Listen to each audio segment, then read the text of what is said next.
2 నెలలకు పైగా సాగిన ఐపీఎల్ మెగా టోర్నీ ముగిసింది. ఫైనల్లో హైదరాబాద్ ఘోర ఓటమిని చవిచూసింది. కోల్కతా 8 వికెట్ల తేడాతో నెగ్గి మూడోసారి టైటిల్ విజేతగా నిలిచింది.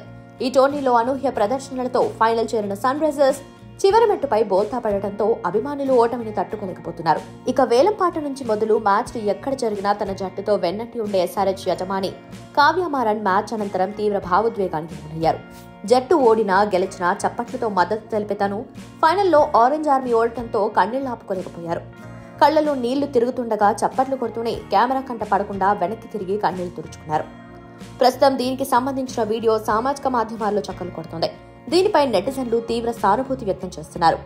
అయ్యో కావ్య, గెలుపోటములు కామన్, స్పోర్టివ్ గా తీసుకుంటూ పోస్టు పెడుతున్నారు. కన్నీళ్లు తన్నుకొస్తున్న చప్పట్లతో మద్దతు పలకడంపై మరికొందరు కావ్యను అభినందిస్తున్నారు.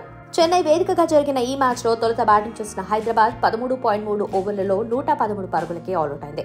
కోల్కతా బౌలర్లు కట్టుదిట్టంగా బౌలింగ్ వేయడంతో పాటు క్రమం తప్పకుండా వికెట్లు తీయడంతో స్వల్ప స్కోర్ కే సన్ రైజర్స్ పరిమితమైంది. అనంతరం బ్యాటింగ్ చేసిన కోల్కతా వెంకటేష్ అయ్యర్ 52, గుర్బాజ్ 39 పరుగులతో చెలరేగడంతో 10.3 ఓవర్లలో 2 వికెట్లు మాత్రమే కోల్పోయి లక్ష్యాన్ని ఛేదించి ఛాంపియన్ గా నిలిచింది.